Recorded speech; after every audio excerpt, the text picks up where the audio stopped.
Hey guys, this is DP0427 here to show off my Red Alerts team. This is the fastest team you could probably go through it manually with, and the first character, the most important character on this team to me, is probably Deadshot Hired Gun as the leader. When I say most important, it's mainly because of his leader that this team works.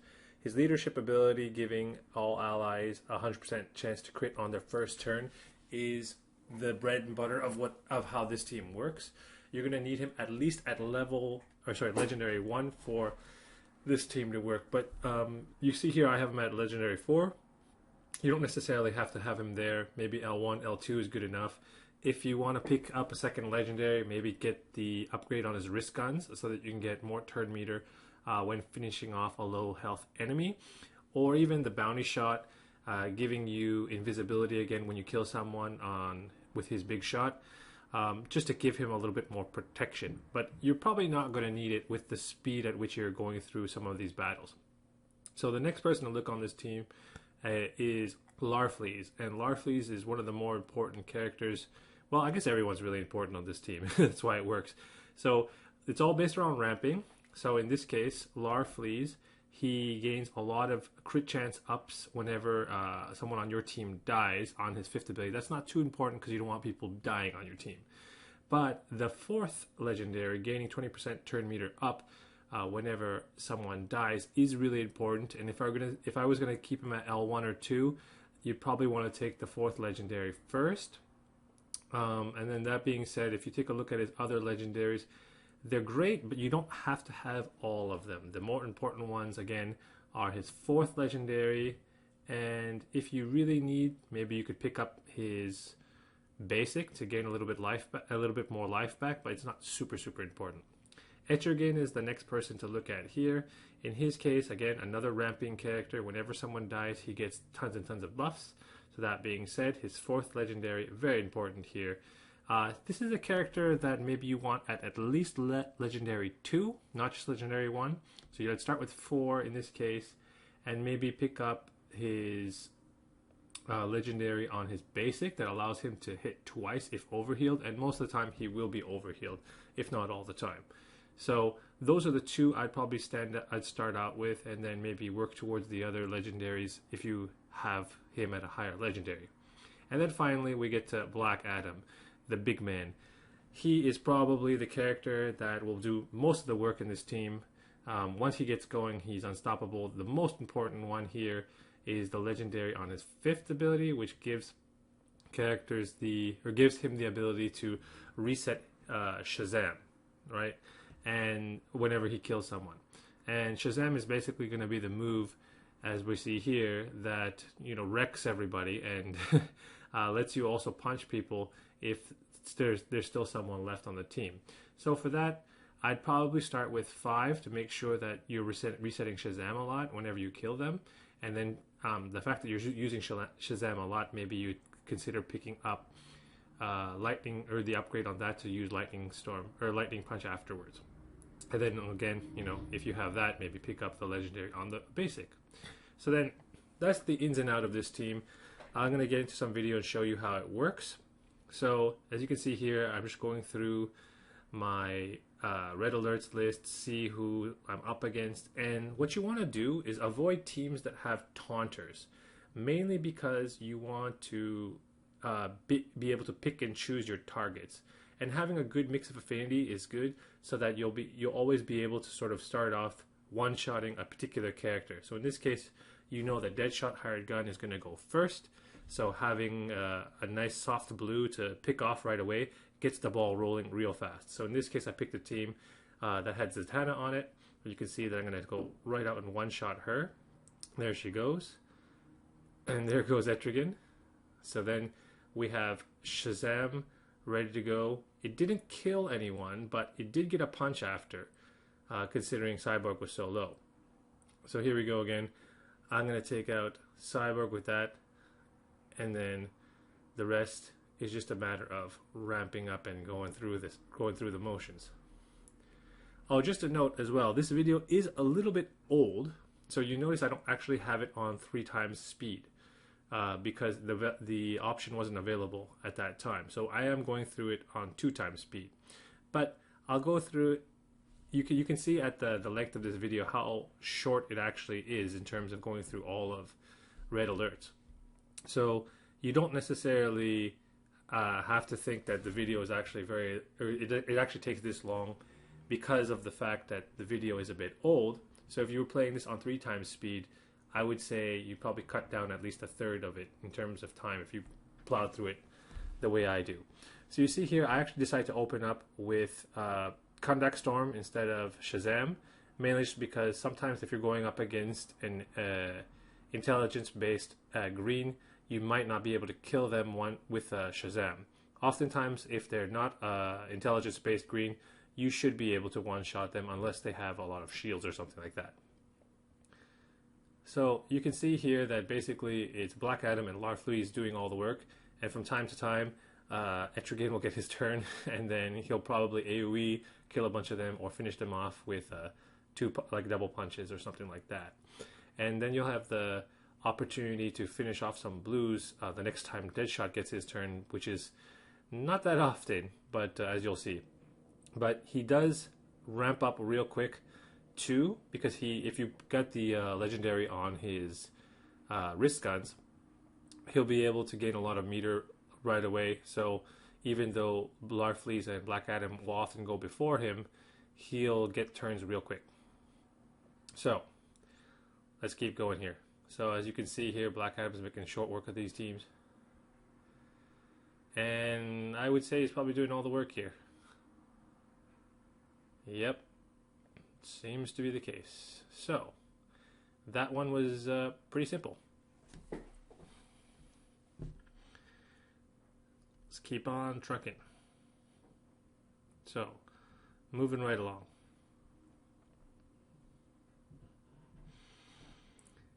So you can see here, I'm just actually going through my list every time after I completed one battle after another, just making sure I'm avoiding any taunters or characters that may cause problems for me to pick off characters I want. Oftentimes, I'd like to avoid White Lantern, Sinestro, and Atrocitus as well, just because reviving teams tend to be more of a pain, but you know, it's not the end of the world. As long as there's no taunter on there, you can go after who you need to. So again, here, probably going to make quick work of this team, but I expect that Black Adam's not going to do all the work because there's no greens on their team. But let's see how much damage he does to these blues. Oh, not bad. He was able to one-shot Cheetah, and Larfleeze picking up the slack, and that was pretty much the end of it. To be honest, Etrigan doesn't really do a lot of work other than sort of delaying the battles themselves, because he makes them longer with his taunts. You could probably go through this with 3 characters, but I have him there as backup since he does do a ton of damage and ramps up real quick. So by the time he does take his turn, he often will one-shot anyone he hits. The other option I was thinking instead of Etrigan was maybe Spectre now, as he's also an intelligence-based ramping style character, but he's not guaranteed to ramp. Although the upside to him is that he doesn't have any animations when he ramps. So you can also use, in my case I use mainly special damage characters, but you can also use characters like Robin, for example, who can ramp off of kills as well. And there's also a number of characters that I'm not thinking of right now, but I chose these 3 particular ramp characters because of how strong they are and how quickly these battles can go. So as you can see here, this battle took a little bit longer just because of the shields that Hal gave everybody, but that really shouldn't stop you from wrapping this one up quick. So I would say, considering you have 12 red alerts battles to do, and each battle takes roughly a minute or so. The reason why it's taking a little bit longer here again is because I'm playing on 2 times speed and not the 3 times speed that is now available, but it wasn't at the time of recording this video. So I would say at 3 times speed, you should probably finish each battle under a minute. So that would mean that your average red alert battle should take no more than 10 to 12 minutes, I would say. So, as you can see here, we're still trucking along. And this one should be reasonable. Oh, I spoke too soon. Hal didn't go down.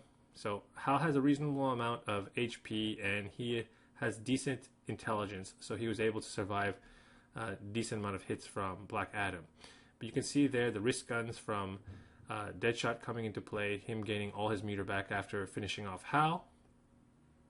And then, although I could have one-shotted Zatanna there, but I decided to save his one shot for Deadshot in case there's a problematic blue in the future as my Red Alert's threat list is getting shorter and shorter. So oftentimes you want to have that big shot ready to go for characters like Wonder Girl or maybe can't think of, let's see, opposing Black Adams, Etrigan without the crit immunity, and so on and so forth. There's some times where you want to make sure that, you know, by the time Deadshot takes his turn, and considering on how the turn meter advantage works in Red Alerts, he should take his turn before any of the other characters on any other team, as long as he had slightly more meter than anyone that had 0 starting on their team. So, as you can see here, he got his one shot back, so I decided to use it there on Zatanna. It does put it on a 1-turn cooldown, but you know, if you were able to finish off another character real quick with Deadshot's wrist guns, he'll get it right back, get his turn meter back, and one-shot another problematic blue. So that's sort of what you want to go for. If you're going to use your big shot, you have to make sure that it's going to kill so that you can set it up to kill another problematic blue in the future.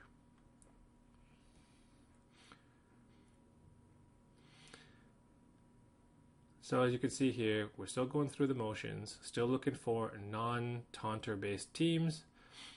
And again, this is a team with 3 reds and 1 blue. And even though, you know, it's Black Adam doing a lot of the work, you still have Larfleeze to make quick work of these problematic reds here. So you're going to go right off the bat and kill Wonder Girl with the Contact Storm. That way I can guarantee a kill. And if something went wrong and the reds happen to get their team, I could set myself up with damage immunity if I needed it to. But as long as you are able to, you know, look into the future and see how quickly these characters would take their turns, most likely you should be able to plan your turns accordingly and figure out how many turns Black Adam, Larfleeze, and Etrigan would get before they get theirs. So far so good. Things are going along smoothly. Found another team with no taunters. So this one has 2 greens, 1 red, and 1 blue. This one might take a little bit longer to do because Hal gives the team shields and Sinestro is rebirth, so he should have a little bit more HP. So I would suspect it not go down to one single Shazam from Black Adam. So maybe it's either you open up with that or you open up with Contact Storm, but he doesn't have either, so we're going to punch someone, I guess. So we're going to lower the HP on Sinestro. I gained a ton of turn meter back, so I get to go again on Black Adam. Finishes off Sinestro. Weakens Zatanna a bit. Take off the red. And Black Adam should be able to clean up everyone else with some Shazams. Okay, Etrigan finally gets to take a turn, so he decided to go after Zatanna, pick her off, leave Hal for a bit, and then the rest are on cleanup duty. So as you can see with this team, I've yet to take damage because the other teams have yet to really take a turn. So that's basically the idea here, is that you're using ramping characters that gain a lot of turn meter and build up on momentum after each kill. And you're using a Deadshot higher gun lead to ensure that you're getting those one-hit kills.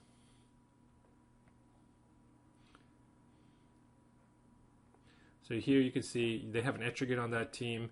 You're probably going to leave him to last because of his crit immunity, so it might take a little bit longer to kill him. The first character I went after, coincidentally because I had Deadshot hired gun with his big shot up first, was Raven, but you probably want to kill Raven first because she does give a little bit more protection to the team. So it's a good idea to take care of her first before moving on to the other characters. Same thing with Supergirl as well. If you come up against Supergirl, you probably want to take care of her first. If you have Black Adam, with his Contact Storm on cooldown, I'd use that on her and then go after the rest of the team afterwards.